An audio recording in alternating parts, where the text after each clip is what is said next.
Vocês sabem mais ou menos como é que tá hoje a varíola do macaco? Porque comentaram que possa vir a pandemia, porque hoje em dia também... vai vir a pandemia. Mas é só um surto, né, que tá acontecendo. Exatamente. Por enquanto é chamado de surto. A pandemia é quando se torna globalizada. Isso. Mas já tem 16 países, se eu não me engano. Exatamente. E teve um caso de um brasileiro. Na verdade, Teve aqui também. no Brasil já são 37 casos. Putz, a mídia tá... A mídia mente pra gente. João Paulo, nós somos a mídia. Não a grande mídia. Então, nossa, mais então mal a mídia. gente mente Só mesmo. que o nosso compromisso é com a verdade. Então fala pra gente, O Danilo. que acontece? Até chegar um patrocinador. E tamo aí. Patrocina nós. Estamos vendendo aqui a informação, galera. Ó, seguinte, a varíola do macaco era endêmica daquelas regiões que a gente tinha contato com macaco. Então, e as pessoas que às vezes tinham no restante do mundo viajava pra África, tinha contato com uma pessoa, ou naquela região tinha contato com macaco, voltava pro seu país, tinha doença, e ela é uma doença que não é muito transmissível. É por isso que ela não vai se transformar numa pandemia, é bem mais difícil. Porque ela não é igual ao Covid. O Covid, se em uma pessoa que tiver entre 10, ele vai passar para 4, 5. Então, Virulento. ele é muito virulento. Já a do macaco, não. A cada 10, um vai transmitir. Então, ele é pouco virulento. E aí, só que aconteceu? Isso era endêmico, então, alguns casos no mundo. Então, tanto que na medicina eu acho que eu nunca estudei isso, nunca tinha estudado. Tipo ebola, fica só num canto, então deixa lá. Aí chega uma Copa do Mundo, a pessoa fala que vai virar pandêmica, é assim. Carnavalzinho, Olimpíada. Carnaval. Mas aí o que aconteceu? Agora em 2022 voltou a surgir. O primeiro caso foi na Inglaterra em maio desse ano, tá? E o interessante é que os casos da Inglaterra começou a surgir um depois do outro, só que as pessoas não tinham ido para a África. Não tinham tido contato com o animal. Exatamente. E aí, mas cadê a parte da zoonose nessa hora? E ninguém vacinado, porque tinha sido erradicado em 1970, Exatamente. ninguém vacina mais. É um ponto legal isso, porque assim, a vacina da varíola é eficaz para a varíola dos macacos. Só que todo mundo aqui, por exemplo, nasceu depois de 1980. Então nós aqui não estamos imunizados a ela. Agora nossos pais, nossos avós são imunizados. Então a chance deles pegar é muito pequena. A gente não, a gente ainda tem chance de pegar. É a vingança do Covid que matava velho. É a vingança. É verdade, velho. Caramba. Esse só vai matar jovem. O homem é o lobo do homem. O que você ia falar? Mas aí como que ela se manifesta? Ela é semelhante às outras varíolas ou ela é mais... Pelo ar, por contato Não, também, não, eu né? falo até sintomaticamente. Eu acho que é legal a gente falar. Então, assim, ela é uma doença que... Vamos lá, então. Então, em 2022 foi surgindo essas pessoas que ninguém estava sabendo por quê, só que eram sintomas semelhantes, começaram a investigar. E quais são os sintomas, então? Começavam a aparecer pústulas, apareciam bolhas, essas bolhas se infectavam, começava na face, descia para o corpo. E aí, o que o pessoal começou a perceber? Começava a fazer no exterior, que é onde eles tinham já algumas partes da doença, fazia o PCR e dava positivo para a varíola do macaco, porque são bem parecidos com a varíola, né? E dava positivo. Eu via conversando com a pessoa para tentar ver a epidemiologia, não tinha. E aí agora eles estão investigando. Aí começou a surgir outras pessoas. O que agora está definido? O que é um caso suspeito?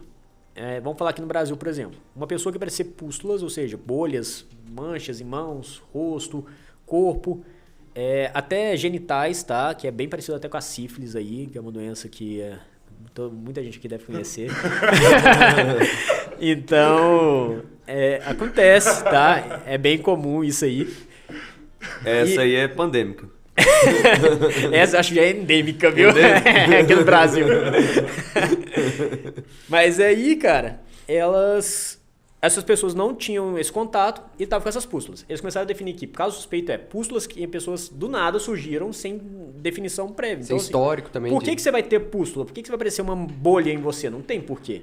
Então essas pessoas têm que ser suspeitas para varíola do macaco. Na roça da minha avó, a gente fala que é pior de cobra, que passou em cima quando você estava dormindo.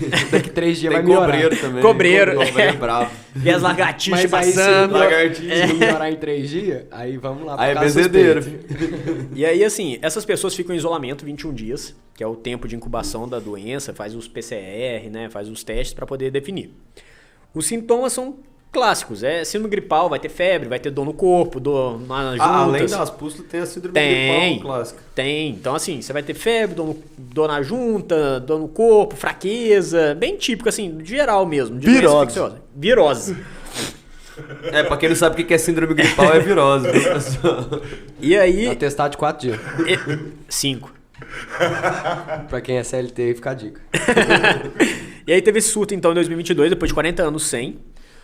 Começou na Inglaterra, já foi passando para 16 países, igual o João comentou. E no Brasil, já foram 37 casos. Sendo que aqui em Minas, foi o primeiro... Só tem um caso confirmado até então.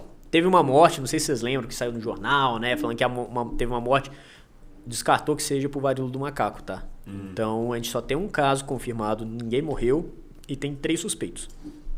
Então, tipo, em relação à letalidade dela, é baixa. Baixa. Tanto que, assim, a letalidade, eles falam que tem essas 2 cepas, do Congo e a da África Ocidental.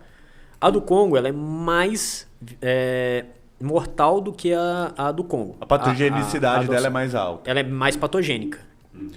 Então, assim, a do Congo, se não me engano, é 10% de mortalidade. Cara, que é alta. Já a da África Ocidental, ou seja, mais próximo da Europa, onde a pessoa vai visitar mais, ela é 1%. Então, 1 a cada 100. É uma letalidade bem menor. Porque, assim, se a gente pensa no Covid, isso aí era muito alto. Mas como você falou que a taxa de transmissão é mais baixa, então... A chance de você se contaminar e morrer é menos ainda. Mas isso é extremamente perigoso. Você falou que tem quantos casos? Eu agora quero ser o agente da crise. No Brasil é 30 e alguma coisa. 37.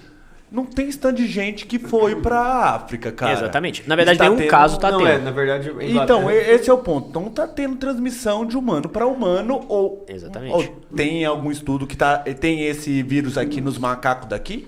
Na verdade, é isso que eles estão tentando investigar. O que está causando esse novo surto, né? Porque antes tinha sido causado por macaco. Era identificado. E era primata, né? Era primata. O então, macaco geralmente é um primata. O mico não é primata. Não é não? Ixi. É chimpanzé, gorila... Orangotango. E a gente não tem nenhum desses aqui. Depois vocês discutem. Pra medicina é tudo primata. Se pai, por isso você tá aqui pra aprender. Mas se pai eu tô errado. Se pai eu queria falar do grupo desses aí, que é os que geralmente tem. Mas assim, eu acho que... Começando a treta média versus vet.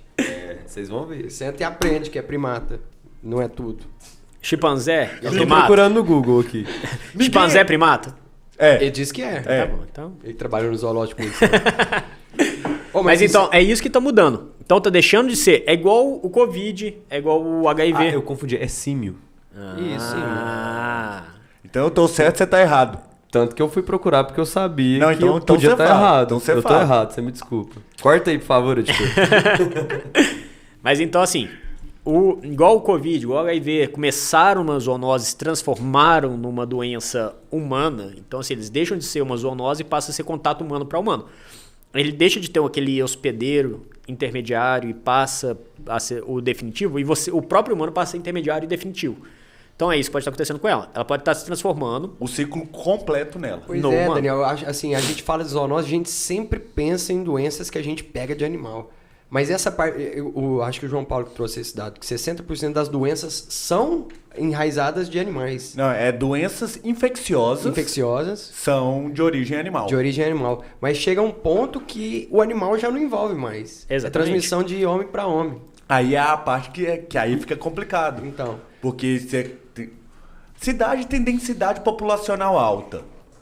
Véi, você não precisa mais daquele transmissor, daquele animal. A pessoa não precisa ir no curral, a pessoa não precisa ir na granja, a pessoa não precisa ir na fazenda. Só de você falar bom dia pro seu porteiro, você pode estar pegando alguma o vírus coisa. É esperto. Aí que se propaga mesmo. Exatamente. Aí que deixa de ser uma doença muitas vezes localizada num território qualquer, que é uma endemia, passa a se transformar. E tudo isso se causa pela mutação do vírus, né? Que ela se adapta no humano e ela consegue ficar transmissível de humano para humano.